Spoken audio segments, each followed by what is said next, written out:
तो वहीं श्री गंगानगर में भी तापमान में गिरावट दर्ज की गई है और जैसे तापमान में गिरावट दर्ज की गई उसके बाद ठंड भी बढ़ गई है। जिले के शहरों और ग्रामीण क्षेत्रों में घना कोहरा छाया हुआ है। जहां एक ओर कोहरा खेतों में खड़ी रबी की फसल के लिए फायदेमंद है, तो वहीं कोहरे के कारण कम हुई विजिबिलिटी से वाहन चालकों को परेशानी भी हो रही है। ठंड बढ़ने के साथ लोग घरों से गर्म कपड़े पहनकर निकल रहे हैं। वहीं जगह जगह पर जल रहे अलाव का सहारा भी लेते हुए लोग नजर आ रहे हैं। इस दौरान जिला मुख्यालय में बढ़ती ठंड का जायजा लिया हमारे संवाददाता ने। सरहदी जिले श्री गंगानगर में पिछले कुछ दिनों से लगातार दिन और रात के तापमान में गिरावट होने के साथ ही कोहरा छाने की वजह से मौसम के मिजाज पूरी तरह से बदल चुके हैं। श्री गंगानगर जिले में सर्दी का आगमन होते ही जहां एक और कोहरा दिखा जा रहा है, तो दिनों रात के तापमान में गिरावट होने की वजह से लोगों का दिनचर्या भी बदलने लगी है। अभी से हम श्री गंगानगर के अंबेडकर चौक पर मौजूद है। यहाँ से हम आपको रविंद्र पथ की तस्वीरें दिखाएं तो आप ये देखिए, श्री गंगानगर जिला मुख्यालय पर काफी कम कोहरा दिखाई दे रहा है, हल्का कोहरा दिखाई दे रहा है। लेकिन इसके अलावा यदि हम श्री गंगानगर जिला मुख्यालय से बाहर खुले की तरफ बढ़ते हैं या फिर ग्रामीण क्षेत्रों की तरफ बढ़ते हैं, तो वहाँ पर ये कोहरा काफ़ी घना होता जाता है।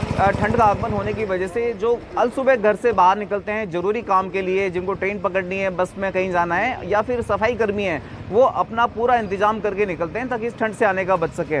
हमारे साथ कुछ और लोग भी मौजूद हैं। बाबूजी, मौसम तो ठीक है इस समय? हाँ, मौसम तो ठीक है, ठंड तो पूरी है, सूखी ठंड पड़ रही है अभी। अच्छा, कोहरा थोड़ी थोड़ी आ रहा है। हाँ, तो फिर क्या करते हो साहब ठंड से बचाव के लिए? ठंड के कपड़े लगते हैं और ये बचाओ। अच्छा, आग सेक लेना, कपड़े लगते भाई।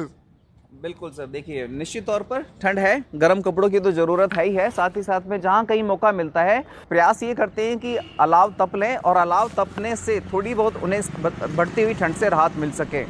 अशोक शर्मा, न्यूज़ 18 श्री गंगा।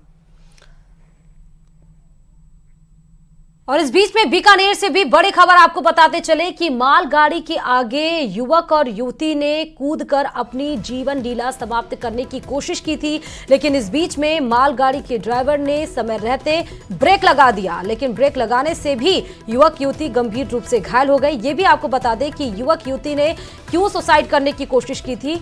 हालांकि अभी इस पर पुलिस कार्रवाई करेगी, लेकिन तौलिए से हाथ बांधकर ट्रेन के आगे दोनों कूदे युवक युवती। समय रहते मालगाड़ी के ड्राइवर ने ब्रेक लगाए, चपेट में आने से युवक युवती दोनों घायल बताए जा रहे हैं।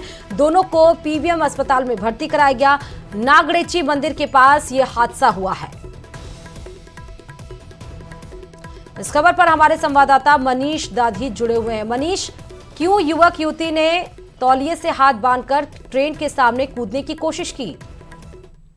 देखिए, प्रथम दृष्टया जो मामला है ये प्रेम प्रसंग का नजर आ रहा है, जहां पर 25 वर्षीय युवक ने और 23 वर्षीय युवती ने दोनों ने अपने हाथ बांध करके आत्महत्या की कोशिश की थी। मालगाड़ी के सामने छलांग लगाई थी, लेकिन समय रहते ही जो मालगाड़ी के जो पायलट थे उन्होंने ब्रेक लगवा दिए और लगते ही जो हल्की सी मालगाड़ी जो रुकी तो उसके चपेट में आने से दोनों ही युवक युवती जो है वो घायल हो गए। घायल को मालगाड़ी का जो पायलट था उसने और लोको पायलट ने दोनों ने मिलकर के जीआरपी को सूचित किया। जीआरपी पुलिस ने दोनों को ही युवक युवती को पीबीएम अस्पताल में भर्ती करवाया है, जिनका इलाज फिलहाल जारी है। वहीं पर कुछ कारण क्या रहे इनकी वजह की जांच में भी जो पुलिस है वो जुटी हुई है। जेएनवीसी थाना क्षेत्र की यह घटना बताई गई है। नागणेची जो मंदिर है उसके पास की ये घटना है, जहाँ पर मालगाड़ी के चपेट में आने से दोनों ही युवक युवती जो है वो गंभीर रूप से घायल हो गए हैं। जी, बहुत बहुत शुक्रिया मनीष तमाम जानकारी देने के लिए।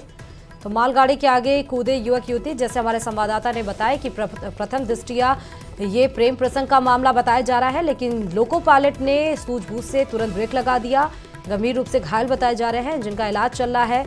लेकिन क्यों कूदा गया, क्यों उन्होंने जीवन लीला समाप्त करने की कोशिश की, ये सब पुलिस कार्रवाई में पता करेगी।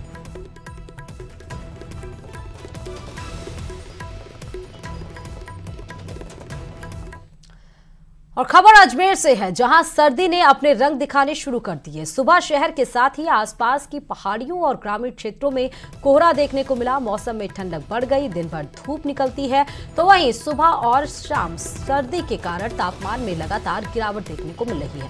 अधिकतम तापमान 25 डिग्री के आसपास है, तो वहीं अगर हम न्यूनतम तापमान की बात करें तो 13 डिग्री तक पहुंच गया है। सुबह से ही आसमान धुंध से लिपटा हुआ नजर आ रहा है। अरावली की पहाड़ियां इस धुंध की वजह से दिखाई नहीं दी, जिसके चलते सर्दी भी लगातार बढ़ रही है। सुबह आते तो इतनी धुंध रहती है, आगे के सामने की गाड़ी नहीं दिखती है।